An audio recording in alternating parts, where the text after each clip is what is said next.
Once upon a time, there was a stereotypical way that companies went global. They started out with a product in their local market.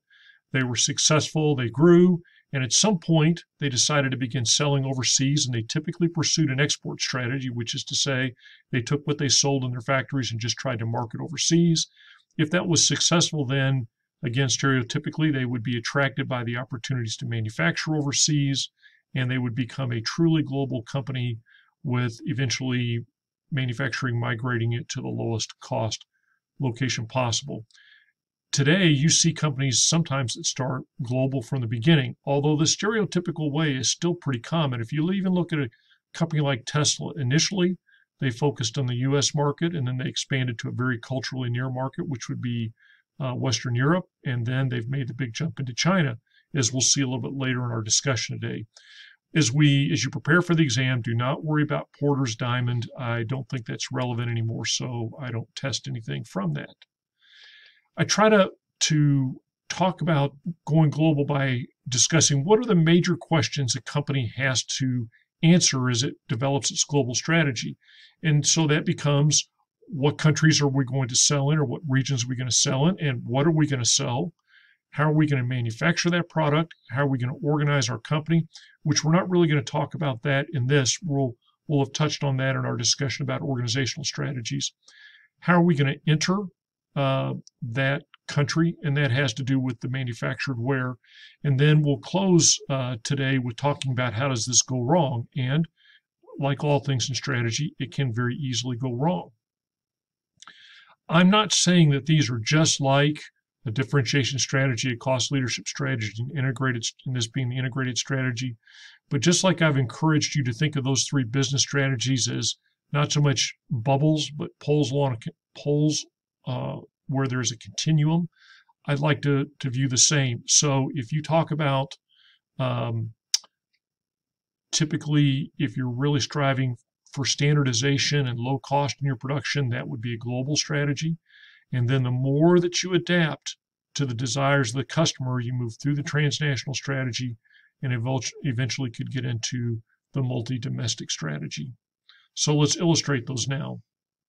The guiding principle of a multi-domestic strategy is that the world markets are not homogeneous. They are different, and you have to give the customer in each of those markets what they want. It's as simple as that. This is about, in a sense, differentiation to meet their particular needs. Often, what that involves is a decentralized organization and decentralized manufacturing so that you can successfully conduct that adaptation.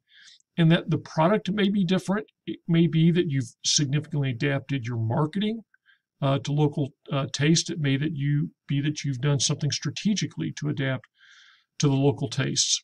I'm going to be honest with you, it's getting hard for me to find good examples of multi-domestic strategies because I think most businesses have transformed more into a transnational strategy. But let's look at the best example I can think of to share with you, and that is Procter & Gamble in India. So let me take my box and move it up so you can see that a little bit more.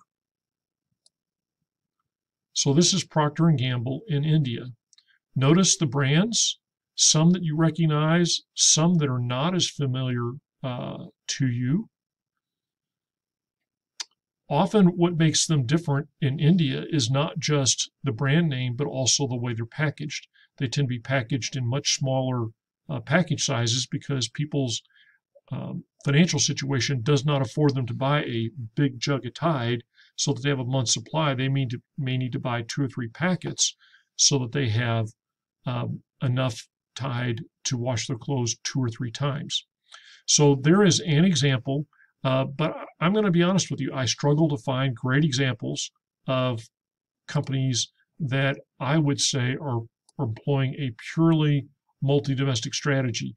And I think in some ways the key is to look at their organizational form. How decentralized are they? Do they do hyper-local manufacturing? That would probably be a good way to look at this. Okay, so then let's go all the way to the other end of the extreme, and that is there is one product for the world. This gives us maximum efficiency. Typically, global companies are run with a powerful central headquarters, and they may only have a very few manufacturing sites because they're producing a standardized product for the world. When does it make the most sense to have a standardized product for the world? One would be if there is a whole lot of research and development spent into making that product, so that once you've developed it once, you don't want to have to do a bunch of adaptations. So take, for example, software. Microsoft Office. When they ship a product, when they ship an Office suite, it works in dozens of languages because the language coding is easy. It's the software coding behind the package that's hard. And so once they've spent all that money, yes, they adapt it in that they make it in different languages, but beyond that, the product is standardized. Think of cell phones. The cell phone manufacturers are identical. Apple sells the same smartphone all over the world. Another company that we've already mentioned is Boeing. They sell the same products throughout the world. They don't adapt the airliners to individual tastes. Now you can say, well, they do with the interiors, but they give all the airlines the option to standardize the interiors. They don't change the outside. And it's, again, this kind of this global mindset. Well, then what about the transnational strategy? So now's when you're trying to do that Goldilocks thing of get some of the best of both worlds. You try to get some global economies of scale, but also adapt it to meet the local tastes. And so some examples of that would be, for example, Starbucks in China. Guess what the number one product in Starbucks sold in Chinese Starbucks? Starbucks. It's not coffee, it's tea. And so they had to change their product lineup to emphasize tea. You see on the slide, this is Kentucky Fried Chicken in China.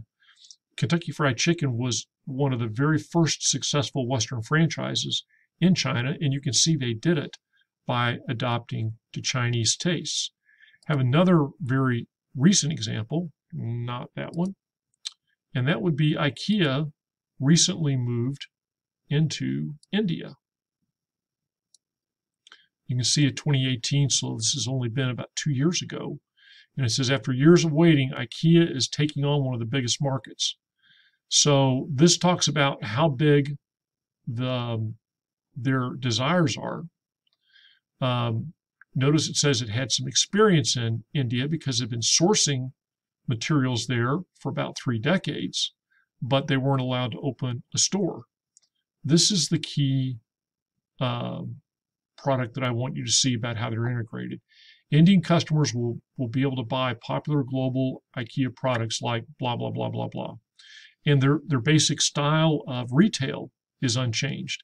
However, notice this, some 1,000 products sold in the store are made in India, including items that are unique to the market.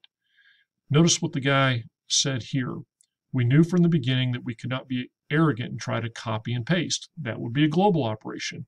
We really put a lot of effort into listening and understanding. And so that is a great way to view a transnational strategy. And again, then you have to get to issues like what do you do with your manufacturing? And there are a lot of variables that get involved in that. So in this video, we've talked about what countries do you enter and what products do you sell. Let's talk about how we go about manufacturing and how we enter those markets in the next video.